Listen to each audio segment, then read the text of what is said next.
이거를 조그만 때 따야 돼. 예. 예, 이렇게 다니면서 아침에 선선할 때 이렇게 다니면서 지금 본잎이 보통 12장, 13장이니까 이것만 있으면 돼요. 예. 예, 그래서 이거 그냥 손으로 따요. 다니면서 이렇게 운동 삼아서. 근데 이제 지금 여기 서 있으면 바람이 이렇게 들어오잖아요. 네. 요 정도로. 예, 근데 이제 이걸 저희가 적심하기 전에는 이렇게 막아버리니까 예. 그래도 바람이 아예 안 들어오니까 밑으로. 아니, 근데 그래서 저는 이 상태에서 지금 겹순이 있어도 된다, 여기까지. 예. 예, 예를 들어서 뭐 필요하다면 이런 게 이렇게 서로 와도 된다. 예. 예, 이거는 되는 거예요. 근데 지금 이제 입수가 적지 않아. 지금 12개, 13개니까 본잎만 가도 돼. 예, 본잎만. 예, 그래서 이거는 겹순은 다 따서 해도 돼. 네네. 예. 여기가 이제 지금은 현재 오픈되어 있지만 여기가 닫혀 있는 것도 괜찮다. 일부러 뭐 바람 오게 하려고 오픈할 필요는 없다. 네네. 네, 오히려 여기 직사광선이 떨어져서 온도가 더 높을 수가 있거든요.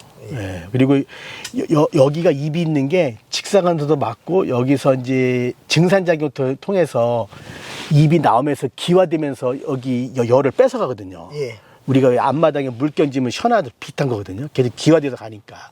그러면 오히려 여 밑에가 더 온도가 떨어진다. 그래서 바람길을 일부러 만들 필요는 없다. 네.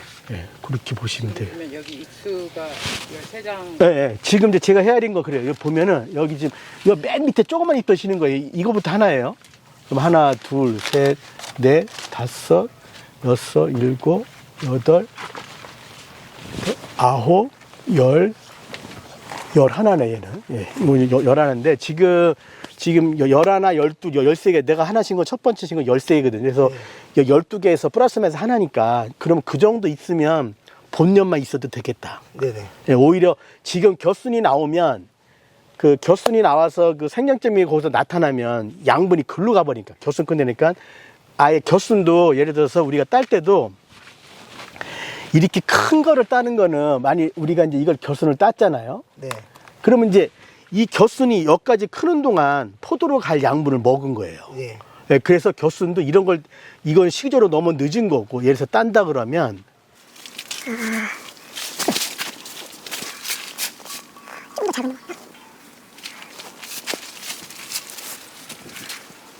예, 여기 보시면, 우리가 이제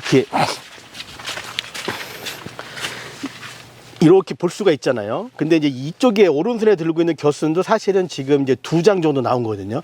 이것도 아예 예를 들어서 이걸 따고선 겹순이 이 정도 많을 때도 딸 수 있어요. 그렇잖아요. 이 정도 많을 때도. 그러면 이만했을 때 겹순을 딴 거랑 이렇게 큰 거, 왼손에 대는 컸다는 거는 그만큼 얘가 양분을 뺏어간 거다. 그래서 겹순을 따려면은 이 정도에서 따야 된다. 오른쪽에 있는 거에서. 네, 그래야지 내가 포도잎에서 만든 광합성 산물을 오롯이 송잎적으로 보낼 수가 있다. 네. 네, 그렇게 보시면 돼요. 다른 작업은 앞으로 계속 시작할 네, 네, 계속 해야죠. 그래서 보통 이제 농가들이 겹순 따는 거는 이제 농가 좀 이렇게 오래 하시고 그런 분들 보면 주로 새벽에 정도 나와요. 한 5시나 5시 반에 나와서 밭을 쭉 보면서 겹순을 손으로 이렇게 따고 지나가거든요. 그런 농가들이 가보면 아무래도 겹순이 우거지게 많이 나온 농가보다 품질이 좋아요. 네, 그만큼 겹순의 양분을 뺏기지 않았기 때문에 그래서 그 작업이 중요하다. 지금은 사실은 지금 봉지를 씌워놓고 착색기 상태에서는 지금 농가가 할 일은 사실은 간수량이랑 지금 봐서 겹순 따는 거. 네. 네, 그게 가장 중요하다. 그리고 내 밭에서 포도잎을 얼마나 확보하고 있나. 예를 들어서 캠베렐리 같은 경우 본잎을 12장에서 13장 정도 갖고 있다면 가지당 그 밭은 굳이 겹순이 없어도 된다. 아예. 근데 캠베렐리를 개화 전에 순지르게 해서 뭐 본잎이 9장, 10장이라면 겹순은 한 3장에서 5장은 좀 필요하다. 그걸 추가로 확보하고 그 이후에 나와 있는 겹순을 제거한다. 그리고 이제 우리가 샤인머스켓은 우리가 개화 전에 순지르기를 안 하니까 우리가 1차 지혜 처리 끝나고 순지르기 한다면 본잎을 15매까지 받을 수 있거든요. 그리고 내가 열간거리가 좁아서 15매가 안 되고 13매라면 그것도 괜찮다. 그러면 그런 샤인머스켓은 본잎만 13개에서 15개가 확보가 됐고 가지당 한 송이만 있다면 그러면 그때는 포도가 정상적으로 익을 거고 그런 신초에 있어서는 겨순도 필요 없다. 예. 그렇게 잎 관리를 하시면 좋을 것 같습니다. 예. 이제 오늘이 이제 7월 21일이고 이 밭은 이제 캠베럴리 밭인데요. 우리가 이 정도 7월 21일 정도 되면 이제 농가들께서 대부분 봉지 씌우기 작업이 끝난 상태입니다. 그런데 봉지 씌우기가 끝났다는 것은 내가 올해 우리 밭에서 수확할 송이를 결정되었다는 뜻입니다. 그래서 즉 착과량 조절이 끝난 상태이고, 그러면 착과량에는 어떤 의미가 있냐? 우리가 현재 착과량에서 보면 우리가 성숙기 때 품질을 미루어 짐작을 할 수가 있습니다.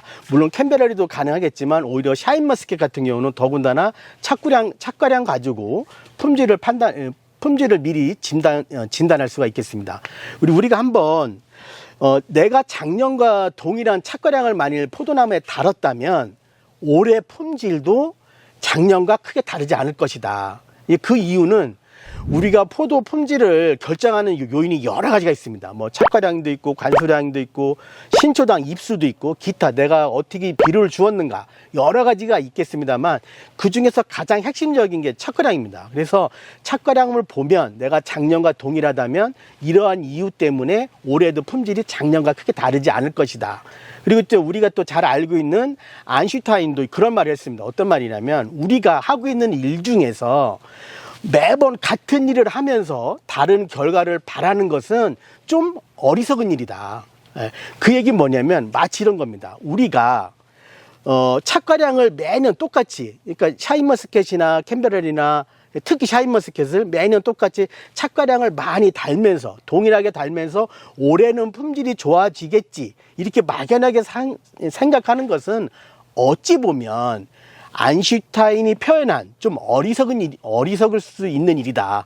따라서 우리가 지금 현 시점에서 착과량을 조절하는 시기도 7월 말까지입니다. 이것이 내가 착과량을 8월달 넘어가서 그때 가서 포도가 잘 익지 않는다고 해서 그때 가서 착과량을 조절하게 되면 그렇게 품질 향상 효과를 많이 볼 수가 없습니다. 그렇기 때문에 현재 샤인머스켓 같은 경우는 특히 한 가지에 두 송이가 있다면 이번 주까지 7월 말까지는 최소한 한 송이로 조절해서 내가 작년과 다른 기술을 적용해야만이 작년과 다른 품질을 볼 수가 있다. 이달 말까지 착과량을 다시 한번 조절할 수 있는 그런 시간들을 농가께서 가지면 좋겠습니다.